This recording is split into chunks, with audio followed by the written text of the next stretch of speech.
La probabilité qu'il y ait maintenant un renversement, je l'estimerai à 99%, et tout simplement parce que, pour répondre à votre autre question, bien sûr, les Américains et les Israéliens vont maintenant se concentrer sur les dirigeants pour les écarter du jeu. Ils ne peuvent pas tous les enlever comme Maduro, mais comme ils ont leurs espions partout, donc l'Iran est complètement infiltré par des espions du Mossad.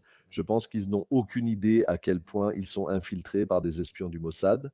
Parce qu'en Iran, il y a énormément de gens mécontents. On trouve des personnes prêtes à faire ça, même au péril de leur vie.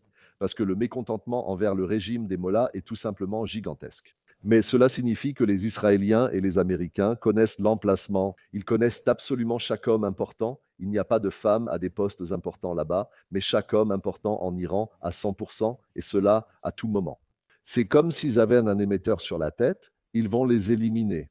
Et comme la seule installation suffisamment profonde pour offrir un minimum de protection est celle de Fordoar, qui a également été percée. Avec des bombes anti-bunker, il n'y a aucun bunker qu'ils ne puissent réduire en miettes.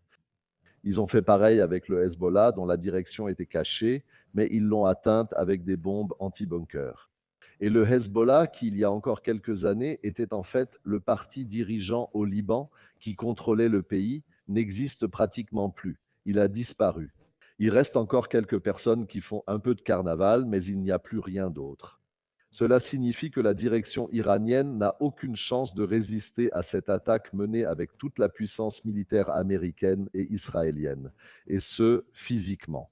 Par exemple, ceux qui pensent que les bombardiers furtifs qui ont bombardé les installations nucléaires il y a quelques mois avec leurs bombes anti-bunker, où sont-ils? Trump a dit que ce sont des armes de science-fiction. Quiconque pense que c'est le plus récent et le meilleur que les Américains possèdent se trompe complètement. Ces bombardiers ont été construits dans les années 80. Dans les années 80, c'est une technologie qui a 40-45 ans.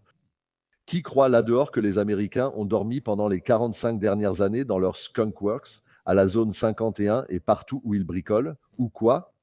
Ils disposent d'armes que personne n'a encore vues là dehors. Ils vont les utiliser maintenant s'ils le doivent.